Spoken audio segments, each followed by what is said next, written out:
Ngayong linggo sa programang Kapuso Mo Jessica Soho ay matutunghayan natin ang 24 na taong gulang na mga bata mula sa Cagayan hinihinalang nagpalit sa ospital noong taong 2019. Isa na naman ba itong kaso ng baby switching? Ang resulta, malalaman sa resulta ng DNA test. December 6, 2019, time na pinanganak ko yung apo ko. Binigay na nila sa akin ng bata. Kinuha ko na pero nung time na yun, wala silang mga name tag. Tapos yung mga pamunas ng mga bata nagkapalit. Tinanong ko yung nurse, "Ma'am, bakit po nagkapalit yung pinamunas sa mga bata? Hindi kaya nagkapalit din ng mga bata?" Sabi nila sa akin, "Bakit misis, mas marunong pa kayo sa amin?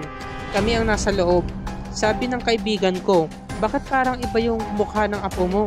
Hindi ko na lang pinansin kasi wala nga din sa isip ko yung ganun.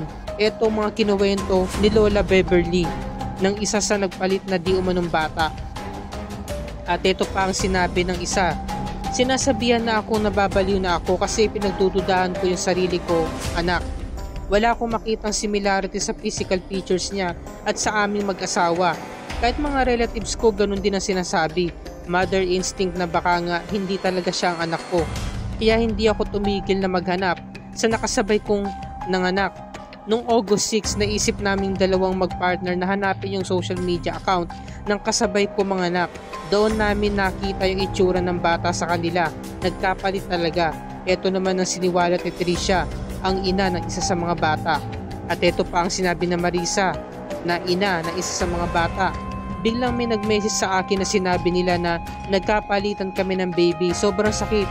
Hindi ko alam kung ano ang gagawin namin. Sinasabi nila sa ospital na wala talagang palitan nangyari. Nagpa-DNA na kami para malaman ko yung ano ba ang katotohanan. Nakakadurog ng puso. Sana mabigyan ng hustisya yung mga bata, yung mga nangyari sa amin.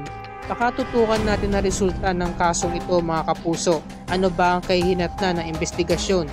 Yan ang panoorin natin mamayang gabi